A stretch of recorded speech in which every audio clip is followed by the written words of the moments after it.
सुरे से आवेली ननदी माए के में पहुँचाई माए के में पहुँचाई हो।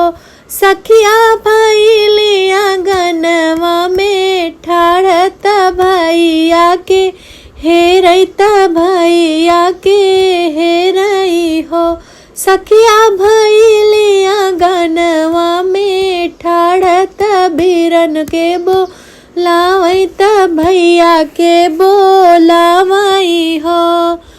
भाभी कहाँ गए भैया हमारा रखिया जे बंधबैता रखिया जे बंधबाई हो। भीतरा से निकलिनी भौजी बिरह बोली बोलई बिरह बोली बोलाई हो। नंदी तोहरा भैया गईले बा जारा लावटी नहीं आए लावटी नहीं आए नी हो। नंदी तोरा भैया गईले बा जारा बही नहीं आई है बिहान परसों आई है हो। नंदी भैया के जनमल भाती जवाता रखिया जे बांधो रखिया जे बांधो हो। बोलियाई ताऊ भौजी बोलियो बोलही नहीं जानियो बोलही नहीं जानियो हो। भौजी के तनो दुलारा भाती जवाता भैया नहीं होई जाए भैया नहीं होई हाई हो।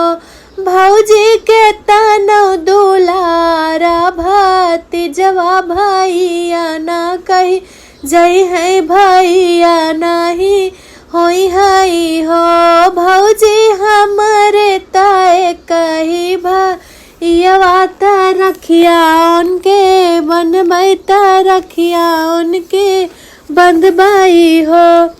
घर में से निकला भाती जवाता बुआ से रज करई बुआ से रज करई हो। बुआ तीसरे ठेकाने के नहीं हरवाई यहाँ पे काहे आयु ससुरे चली जाती ससुरे चली जाती हो। बुआ तीसरे ठिकाने के नहीं हरवाई यहाँ पे काहे आयो ससुरे चली जाती ससुरे चली जाती हो। इतनी बचन सुनी बुआ त बहुत दुखित भाई बहुत दुखित भाई हो।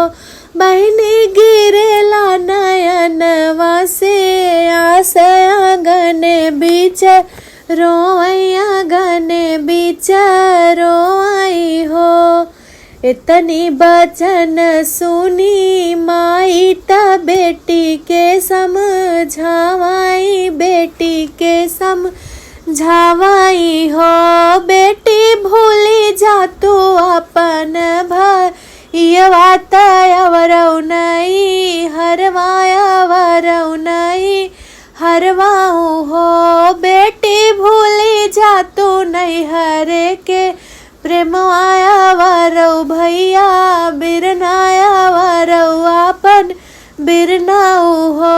बेटी चली जा तू अपने सासुर वाला वटी जीनी अवत्यु लवटी जीनी अवत्यु हो।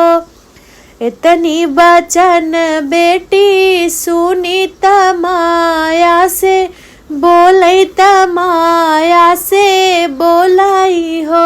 माई बनी जाबई बन के चिरई आया कासे में डराबई आकाशे में डराबई नहीं हर नाही औ बाई हो।